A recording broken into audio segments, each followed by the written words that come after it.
I have been walking for the entire day.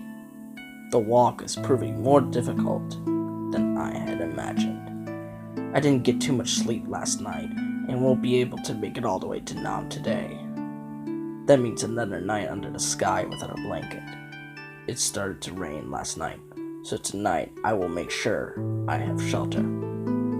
The sun is setting. There's a forest here, which should provide some cover for me. I walk in just far enough so I can still see the edge of the forest and won't get lost. A loud animal shriek shreds the silence. I must have disturbed some animal. I continue in. The fire will keep whatever it was at bay. There are logs fallen over here. Some seem to have been uprooted or cut down as part of a battle, but they are rotten and overgrown, so it must have been a while ago. I don't worry about it. I just want to get as warm as I can, eat a bit of crumb cake, and ready myself to deal with my dream as much as I can. One of the alarms has been triggered. It is time to go. My father thinks I am being paranoid, but ever since those strange time disturbances half a year ago, I have been more vigilant. It was the Northern Forest Alarm. Through my spyglass, I see a faint glow from near the edge of the forest. It is probably just some traveler, but you can never be too careful. I asked Jerron to bring my gear.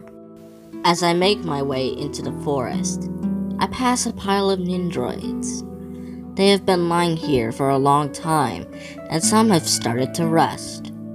It's an eyesore. My father really should make sure that they all get salvaged. He is the mayor, after all. They bring back memories of a different time and remind me that you can never anticipate what the future will bring. But I have to stay focused on the present. There is an outsider in our forest, and I cannot take any chances. Silent as a ghost, I move in on my target. That is my thing. Stealth and surprise. Though I wear metal armor, I move with grace. I become one with the shadows and prepare some smoke pellets. In a second, I will reveal myself in a display of mystery and magic, like a phantom returning to Ninjago from the dead. I watch from the dark. Only one person hunched over by a fire. An eerie green glow emanates from its forehead. A being of magic? I cannot make out any features. By its side is a large hammer, but it is a special design and not one of the ones used by the quarry people in the West Mountains. I will need to be careful. My entrance will provoke a reaction in my target, and in a fraction of a second it will reveal what kind of an opponent it will be. Some freeze with fear, some run away in terror. Nindroids tend to pause for a brief second as they analyze something that doesn't fit with the logic of their programming. That is usually enough time needed to overpower a few of them. Often, when I reveal myself, I won't even have to fight, but I doubt that this will be one of those times. I throw down 2 smoke pellets hard. There is a sizzling sound. Instinctively, I roll sideways, pick up my hammer, and get to my feet in one movement. The entire area gets engulfed in smoke.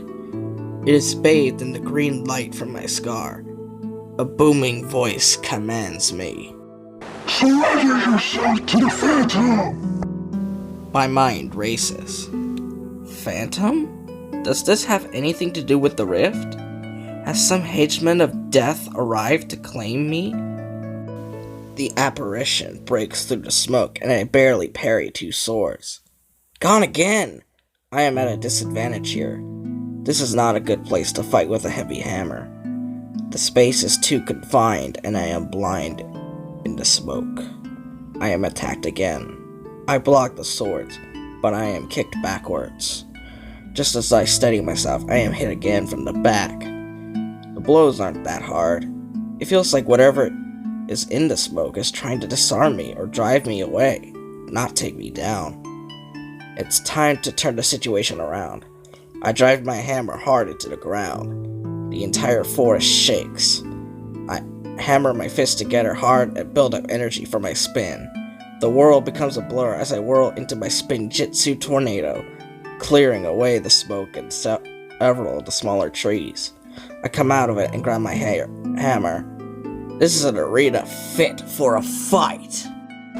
Cole? The voice saying my name is filled with disbelief.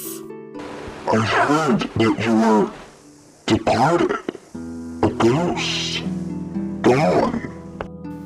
I am speechless. I did not expect this. Not at all. I am standing in front of a friend that I thought had passed away. I've heard conflicting stories about what happened to him, and I guess I just assumed the worst. But here he is, standing in front of me, looking quite alive. I don't know what to feel. Surprise? Happiness? Confusion? All into one numb mess. I lower my swords. He looks back at me puzzled, lowers his hammer, and smiles as he speaks. Nom, of course. That's where I've heard that name before.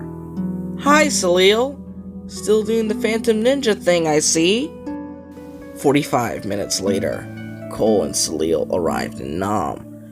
The walk had given them plenty of time to catch up on the last few years, and it had been a nice and joyous walk. Salil had been very surprised to hear about Nia and her powers of water. Apparently, some charlatan called Lar had passed by the village and convinced everyone that he was the master of water. He had even duped a local publisher to release fake stories about his legendary battles. Salil was furious until Cole reminded her that she herself was a bit of a con artist. If anyone had the right to call himself a Phantom Ninja, it would have been him, at least until recently. Cole had neglected to go into any specific details about his scar or his dreams. All he had mentioned that his master had sent him on a mission to meet someone in Nam. Phantom, Cole wondered, if the person he was supposed to meet was Salil. Could the whole Phantom Ninja thing have misled Master Yang to believe that the Phantom was an actual ghost who would have some knowledge about the departed realm and the rift? Salil is chatting on about how well Nam has been doing. She is clearly proud of how her father has turned the village's factories into successful manufacturers of electronics. They are even doing business with Borg Industries now, and it is clear that the village is doing well. I am invited to sleep in the city hall. Salil says there is someone she wants me to meet tomorrow.